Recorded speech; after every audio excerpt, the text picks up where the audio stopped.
Hey guys, Texas Rebel. Wanted to share a project that I've been working on for months. Finally got it done. Been having trouble with my video software, so hopefully this one loads up. But when I first got in lock picking, I started back in November of 25. Started absorbing all the videos I could, and one of the first ones I came across that just really stuck out to me that I thought was really neat was Sandman had put out a video series where he had bought some PACLOCK Kick 1A, and basically these come empty and you can populate them with a kick cylinder.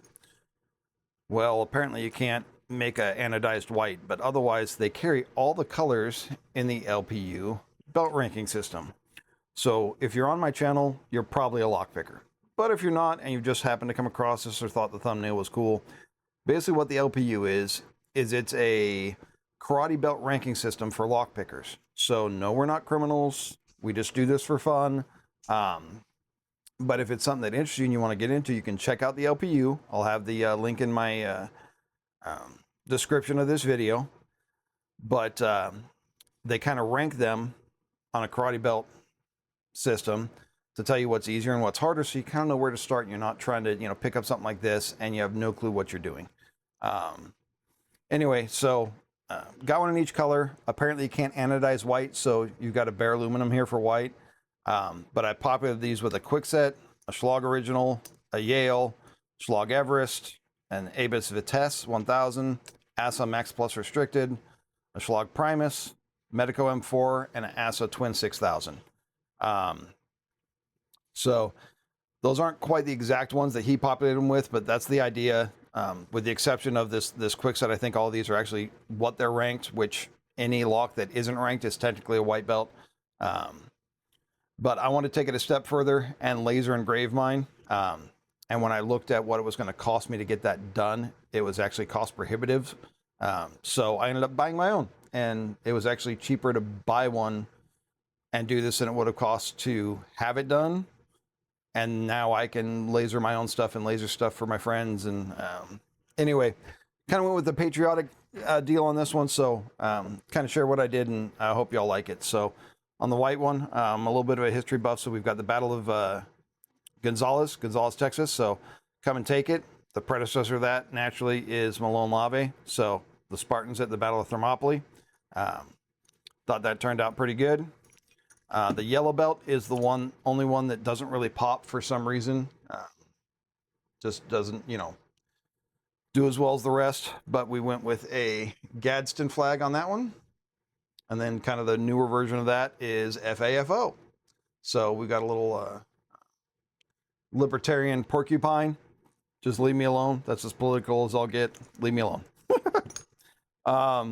For those of you who have watched the channel, I used to be in the military, so I started in the U.S. Coast Guard. So orange one got a Coast Guard logo.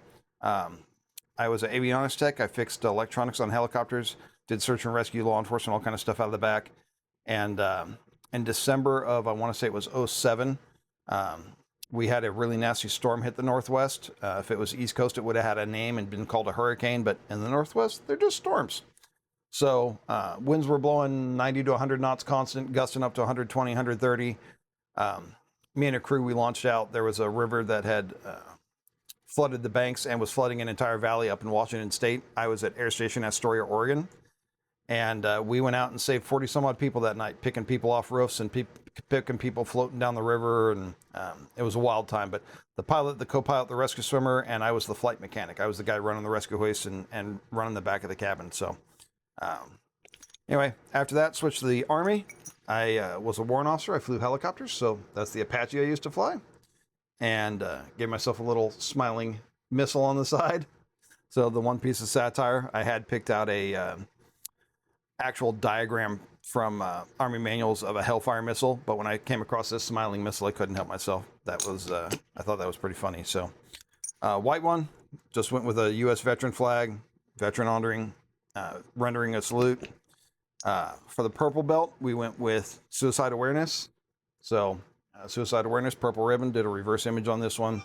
22 vets a day committing suicide. So whether you're a veteran or not, if that's something you struggle with or you're in a dark place, please reach out to somebody you know. If you're not comfortable with somebody you know, or you don't know anybody, talk to a stranger. Call a 1-800 number. There are resources out there. I think I can speak for most people. We'd rather hear about the battle you're fighting than hear about the war that you lost. So anyway, I'll leave that alone. For the brown belt, we went with Revolutionary War Minuteman. Common firearm during that time was a Brown Bess musket. So that one turned out pretty good. Pretty happy with that. For the red one, went with a Tree of Liberty and a Betsy Ross flag. And then the black belt had to go POW, MIA, and a Veteran Memorial. But then I wanted to do something across all of them. So I ended up putting the preamble to the Constitution. Let's see if I can get these lined up for you real quick. Across all of them as one single piece. So I'm pretty happy with how it turned out. Big shout out to PACLOck. The drivers inside these are designed for kind of a, let me grab one over here. I wasn't prepared for this, but standard rear end, these little tail caps. They've got the little push button there. That's what engages inside that. Well, there's some locks. Let me grab. Nope, that one doesn't. They're all installed. Anyway, some have cross sections on the back, like this Medico M4 was a different one. I reached out to PACLOck and they said, oh yeah, we've got adapters. You just, you need this, that, the other. I told them what I was doing, that I'd already bought 9 of their locks. And they're like, I tell you what, if you're willing to pay shipping, we'll just give them to you. So sent them a few bucks and they sent me out a package of, 3 or 4 of them, which was more than I needed. So they really took care of me. I think they're a veteran owned company too. So PACLOck, I'm thrilled with the quality of your product, the support you've rendered. Love them, can't recommend them enough. But maybe y'all like what I did. If anybody in PACLOck sees this and you want pictures of specifically what I did, you want it for promotion material on your website, I have no problem with that. But I know they do laser engraving and stuff too. So anyway, hope y'all like it. I'm thrilled with how it turned out. Have a good one, and we'll see you down the road.